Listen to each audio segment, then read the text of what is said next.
এরকম অবস্থা হয়, তাহলে জগৎ ব্রহ্মাণ্ডের লোকের কি হবে? তাই ব্রহ্মা কি করলেন? তার সেই শুদ্ধ বস্তুকে পদ দ্বারা দলিত করতে লাগলেন বালুকা রাশির মধ্যে। কিন্তু শুদ্ধ বস্তু কি কখনো ধ্বংস হয়? শুদ্ধ বস্তু কখনো ধ্বংস হয় না। ভগবান দূর থেকে দাঁড়িয়ে দাঁড়িয়ে দেখলেন, অন্তর্যামী ভগবান বললেন, ব্রহ্মা তুমি লুকালে কি হবে? তোমার ওই 60,000 শুক্রাণু থেকে আমি একটা দুটো নয় 60,000 বাল্যখল্য মণি ঋষির জন্ম দেব। সেই 60,000 বাল্যখল্য মণি ঋষির জন্ম হলো। 60,000 বাল্যখল্য মণি ঋষিকে ফেলে ব্রহ্মা যখন চলে যাচ্ছে, পিছন থেকে সেই 60,000 বাল্যখল্য মণি ঋষি চিৎকার করে উঠলেন। তারা যেন চিৎকার করে বলতে লাগলেন, পিতা পিতা, তুমি চলে যাবে, যাও, তুমি আমাদেরকে প্রতিপালন করবে না সেটাও আমরা চাই না, কিন্তু যাবার বেলা শুধু একবার বলে যাও পিতা।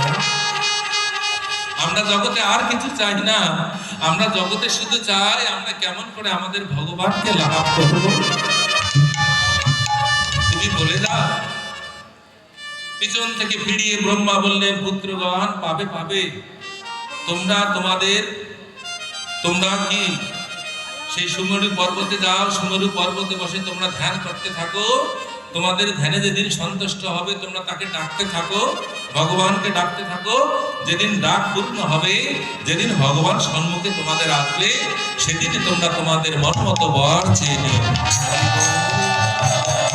তাই আজকে যখন প্রভু রামচন্দ্র এসেছে, ভগবান প্রভু রামচন্দ্র আসা মাত্র তারা তাদের মনের বাসনা পূর্ণ করলেন, যে আমরা আমাদের পুরুষ দেহ চাই না, আমরা আমাদের নারী দেহ চাই।